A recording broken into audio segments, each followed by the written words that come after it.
probably the first verse that evangelical Christian children learn when they're just very small would be a verse that you see probably plastered many places, even on TV at football games, John 3:16, which says, "For God so loved the world that he gave his only Son, that whoever believes in him." And that's really all you need to know as a Christian and how we relate to God. It's just belief. There was a man in the book of Acts who was terrified at an earthquake that had just happened. And he cried out to the Apostle Paul, what must I do to be saved? And Paul didn't give him a list of things. He said, just believe. And that's all you need. And so for Christians, we believe. And we may have come to that belief in different ways, but the belief is when you cross the line, when you believe that Jesus is the Christ, the Son of God. You've crossed the line and come into a relationship with God. After that, what is there? How do you relate to God? Well, we don't have forms of obedience. Our goal is to, two things. Jesus said, when they asked him what the law was, what the greatest of all the law was, he said to love the Lord your God with all your heart, mind, soul, strength, and then love your neighbors yourself. In other words, it boiled down to love.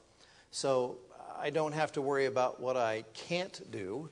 I just relate to God in love, and I relate to other people in love. And if I do that, I will be doing what is right. So the first thing I want to do is love other people. The second thing I want to do, because Jesus has given me freedom, when I became a Christian, I became free. And some people would say, well, if you're free, you can do anything. You don't have to worry about, doing bad things or good things. But no, I want to do that which is right because of love, number one, because I love God and I love my fellow man. Secondly, I want to imitate Jesus Christ. Paul says, follow me as I follow Christ. The Bible tells us to imitate Jesus. And so Christians who really believe, who are true believers, they just want to imitate Christ. I'll tell you a quick story that may help you understand it. 2 weeks ago, I was scuba diving. I'm a scuba diver, and I'm working toward the highest level of scuba diving. It's a dive master, and the reason I'm doing that is because I have a grandson who I want to help train. It's a very selfish thing, and so I'm trying to get there so I can be a part of that. And so I was diving with a dive master who was a very good dive master.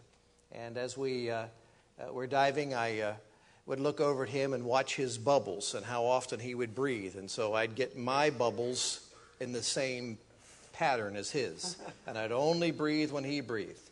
And I thought, that's probably the way you should breathe. And then he had his hands like this. So I put my hands like this. And then I watched his kicks. And every time he'd kick, I'd kick. And I'd just try to stay right in pattern with him. And he looked at me a couple times like, you're really strange. But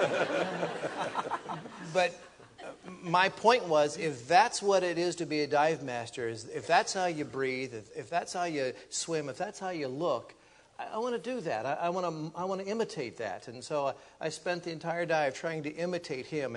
And I would say I have spent my entire life trying to imitate Christ in the same way.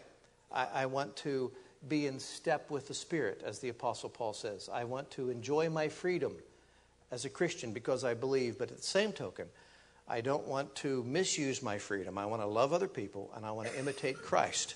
And as I imitate Christ, I will be who God wants me to be. All right, thank you.